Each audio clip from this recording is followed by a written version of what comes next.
ത്രിലോകസുന്ദരനായ കണ്ണനെ പ്രസവിക്കാൻ ഭാഗ്യം ലഭിച്ച അമ്മ അതാണ് ദേവകി.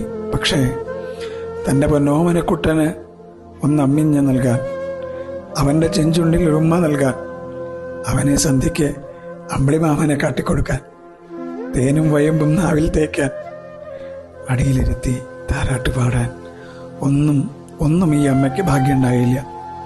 ജനിച്ച അന്നേ അവൾക്ക് കണ്ണനെ നഷ്ടപ്പെട്ടു. യശോദയുടെ പുത്രനായിട്ടാണ് കണ്ണൻ വളർന്നത്.